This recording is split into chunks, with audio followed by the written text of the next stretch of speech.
আসসালামু আলাইকুম, রমাদান মুবারক। কেমন আছেন সবাই? আশা করি ভালো আছেন। So, welcome to our show, IG Learning Moments.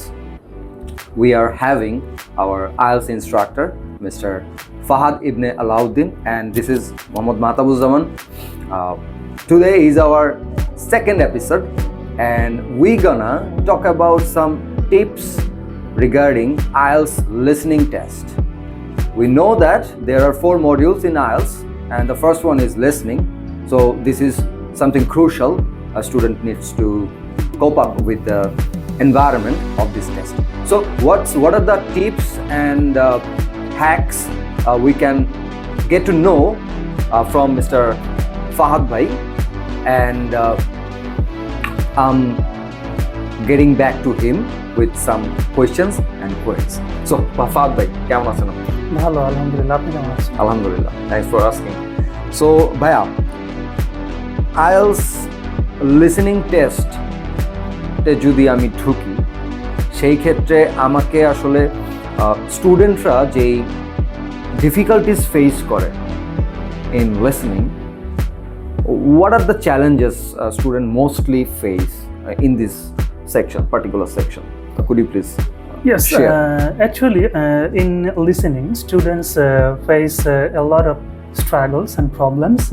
First of all, they find it difficult to mark the words and distractors. Distractors তারা ভালো মতো বুঝতে পারে না, কোনো মিসলিডিং ওয়ার্ড দিয়ে তাদেরকে কনফিউজ করা হয়। আচ্ছা, তারপরে টাইম ম্যানেজমেন্ট একটা ব্যাপার আছে, এই জিনিসটাও তাদেরকে অনেক কনফিউজ করে। সো স্টুডেন্টসরা যে স্ট্রাগলসগুলো ফেস করে তার মধ্যে অন্যতম একটি স্ট্রাগল হচ্ছে ডিস্ট্রাক্টর। অনেক মিসলিডিং ওয়ার্ডস লিসেনিংয়ে স্টুডেন্টসদেরকে কনফিউজ করে দেয় এবং তারা টাইম ম্যানেজমেন্টের সঙ্গে কোপ উইথ করতে পারে না। They don't cope with the time because the time in IELTS listening is very short and that's why তাদের জন্য 3টা টিপস থাকবে যেটাতে তারা এই স্ট্রাগলসগুলোকে ওভারকাম করতে পারে। সেগুলো হচ্ছে, তারা অবশ্যই নোট টেকিং হ্যাবিট তাদেরকে ডেভেলপ করতে হবে এবং তাদেরকে অবশ্যই রিয়েল IELTS ম্যাটেরিয়ালস দিয়ে প্র্যাকটিস করতে হবে এবং তাদেরকে ডিফারেন্ট টাইমিং ম্যানেজমেন্টের সঙ্গে তাদেরকে অ্যাকাস্টমড হতে হবে। এই 3টি টিপস যদি তারা ফলো করে তাহলে আমার মনে হয় লিসেনিংয়ে তাদের আর কোনো সমস্যা প্রবলেম থাকার কথা না ফেস করবে। Okay, great. So if I summarise, like আমাকে নোটস নিতে হবে আমি কি ভুল করতেছি, রাইট, অ্যান্ড যেই ডিস্ট্র্যাক্টরগুলো ওগুলোকে আমি আসলে ঠিক মতো ধরতে পারতেছি কিনা, যে কোনটা আমাকে কনফিউজ করতেছে। অ্যান্ড লাস্টলি আমাকে লিসেনিংয়ের ক্ষেত্রে যে টাইম ম্যানেজমেন্ট, কারণ আমার 40 মিনিটস থাকবে, 40 মিনিটসে আমাকে সেই কোয়েশ্চেন্সগুলো অ্যান্সার করতে হবে, দেন 10 মিনিটসে আমি আমার অ্যান্সার স্ক্রিপ্টসে ট্রান্সফার করবো। সো এখানে টাইম ম্যানেজমেন্টের কিন্তু একটা অনেক বড় রোল আছে যেটা প্লে করতে হবে আমাদের নিজেদেরকে, আমরা যদি স্টুডেন্ট হিসেবে নিজেকে কনসিডার করি। সো গাইজ, আই থিঙ্ক আপনারা যেই নোটসগুলো নিয়েছেন এটা আপনাদের জন্য খুব বেনিফিশিয়ারি হবে for taking the preparation for the IELTS exam in the particular module which is listening. And my second question is, অ্যাকসেন্টের একটা ফ্যামিলিয়ারিটি মানে দরকার হয়, যেটা আমরা শুনে আসছি।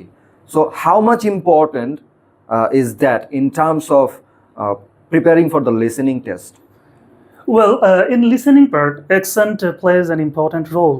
Students usually get accustomed to one type of listening, but they shouldn't do it.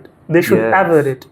They should prepare themselves for listening to different types of accents, like tara American accents practice korbe, American songs, TV shows, BBC news তারা শুনবে, দেন তারা Australian পডকাস্টগুলো শুনবে। এইভাবে তাদেরকে বিভিন্ন অ্যাকসেন্টসের সঙ্গে তাদেরকে habituated হতে হবে। Is it for sorry to interrupt, is it only Australian accents or student can cope up with the British accents? Yes, তারা যখন ব্রিটিশ অ্যাকসেন্ট শুনবে তারা BBC নিউজ প্র্যাকটিস করতে পারে শুনতে, তারা American TV shows, Australian podcast যেটা আমি বললাম, বা কখনো কখনো হয়তো কোনো সংস, ইংলিশ মুভিজ, এই জিনিসগুলো তারা দেখবে, শুনবে। এইভাবে তারা তাদেরকে নিজেদেরকে পরিচিত করতে পারবে বিভিন্ন ধরনের অ্যাকসেন্টসের সঙ্গে, কারণ they never know which accent they are going to face in listening. Yes, it's uncertain. So thank you 𝗏𝗏. My next question would be, test takers struggle with spelling problems, with the spellings in the listening test. So how students can improve their spelling mistakes? What are the procedures or tips for getting prepared for the spelling mistakes? Yes, And spelling numbers mistakes, as well. right. Spelling mistakes play a very vital role, and students usually are very afraid of different types of spellings. When the spelling is too big, they get afraid. এই problem থেকে, এই struggle থেকে তারা overcome করতে পারবে তারা যদি randomly note taking বা স্পেলিং প্র্যাকটিস করতে থাকে। লাইক তারা হয়তো কোনো ডেটস, কোনো প্লেস, কোনো অ্যাড্রেস, টেলিফোন নাম্বারস, এই জিনিসগুলোর স্পেলিং তারা র্যান্ডমলি যদি কোনো শর্ট কোনো পেপারে বা কোনো নোট টেকিং হ্যান্ডবুকে লিখে রাখে, এভাবে তারা প্র্যাকটিস করবে। র্যান্ডমলি তারা এটা করতে পারে যে কোনো জায়গায়। তো I think practice is the key in this kind of problem, to get rid of this kind of problem. So you are recommending the practical techniques, right? Like taking notes, right? In terms of this different type of information, right, like dates. আমরা তো মনে করি যে first যে 1 to 10 যে 10টা question আসে first পার্টে লিসেনিং এর, ওইখানে হচ্ছে আপনার বেসিক্যালি এই যে phone numbers and telephone numbers, dates, address, numbers, dates, এইগুলো বেশি থাকে আর কি অ্যানসার গুলোতে। Okay, thank you for the procedure and techniques that student can make their preparation well. And my next question is, IELTS listening এ ম্যানেজমেন্টটা কেমন role play করে? মানে time management তো আছেই, in terms of all sort of ম্যানেজমেন্টস। Like আমি যখন 40 মিনিটসের জন্য একটা preparation নিচ্ছি অ্যান্ড 40 মিনিটসের একটা টেস্ট দিচ্ছি, সেখানে আসলে ইন্ডিভিজুয়ালি 10টা করে কোয়েশ্চেন থাকতেছে ডিফারেন্ট পার্টে। এখন আমি যদি ধরি আমার সেকেন্ড পার্টে মাল্টিপল কোয়েশ্চেন্স থাকে, রাইট? সো মাল্টিপল কোয়েশ্চেনের যে 4টা অপশনস, ওগুলো কিন্তু অনেক বড় অপশনস, রাইট? সো এইখানে আসলে আমি যে ম্যানেজমেন্টের কথা বলেছি, অবশ্যই এখানে টাইম ম্যানেজমেন্ট আছে, কারণ ওই কম সময়ের ভিতরে আমাকে অ্যান্সারটা খুঁজে বের করতে হবে। And apart from that, management বলতে আমি বুঝিয়েছি যে এইখানে আসলে ওই যে বড় যে অপশনসগুলো প্রত্যেকটা মাল্টিপল কোয়েশ্চেনের, এটাকে এলিমিনেট করবো কীভাবে? মানে আমি যদি 2টা অপশন 3টা অপশন এলিমিনেট করে দিই, অটোমেটিক্যালি কিন্তু আমার অ্যান্সারটাই চলে আসে। But so far my observation, ওইখানে কিন্তু আসলে খুব কাছাকাছি অপশনস থাকে যেটা অ্যান্সার হতে পারে। সো এখানে কি কোনো টিপস ফাহাদ ভাইয়ের পক্ষ থেকে আমরা পাই? এখানে একটা টিপস অ্যাপ্লাই করা যায়, সেটা হচ্ছে যে প্রত্যেকটা শুধু মাল্টিপল চয়েস কোয়েশ্চেন্সই এই প্রবলেমটা আসে না। স্টুডেন্টসরা লিসেনিং এর প্রত্যেকটা কোয়েশ্চেন্সেই এই ধরনের প্রবলেম তারা ফেস করে যে আনসার কি হবে বা টাইমের সঙ্গে হয়তো কোপ উইথ করতে পারছে না। সেক্ষেত্রে আমার অ্যাডভাইস হলো স্টুডেন্টসরা অবশ্যই প্রত্যেকটা টাইপসের কোয়েশ্চেন্স আনসার করার পূর্বেই ইনস্ট্রাকশনসটা খুব ভালো মতো দেখে নেবে, এবং অ্যানাউন্সার কিন্তু বলে দেয় now you have some time to look at question 5 to 10. ওইখানে একটা পজ নাই এটা বলার পরে, এই 30 মিনিটসের পজ থাকে, 30 সেকেন্ডস বা 25 সেকেন্ডস এর একটা পজ থাকে। এই পজটা খুবই vital. During this pause the students must do a lot of things to get it easy. তাদেরকে এই পজের মধ্যেই আনসারটা কি হবে সেই পার্টস অফ স্পিচটা গেস করতে হবে, এবং কোশ্চেনটা পড়ে বুঝে নিতে হবে কি ধরনের আনসার হতে পারে।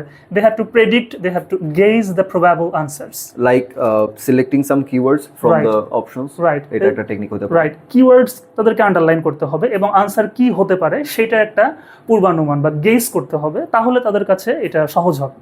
আনসারটা স্ক্যানিং করে প্যাসেজের মধ্যে রেকর্ডিং থেকে শুনে লেখাটা তাদের জন্য সহজ হবে, তারা যদি গেস করতে পারে। সেজন্য আমি বলবো গেজিং ক্যাপাবিলিটি থাকতে হবে, এবং অবশ্যই প্রত্যেকটা কোয়েশ্চেন্স আনসার করার পূর্বে তাদেরকে ইনস্ট্রাকশনসগুলো পড়ে নিতে হবে খুব ভালোভাবে। Okay, great. So finally, we are at the end of our show. Could you please mention for someone who are preparing for IELTS preparation, especially for the listening test, is there any must follow strategies?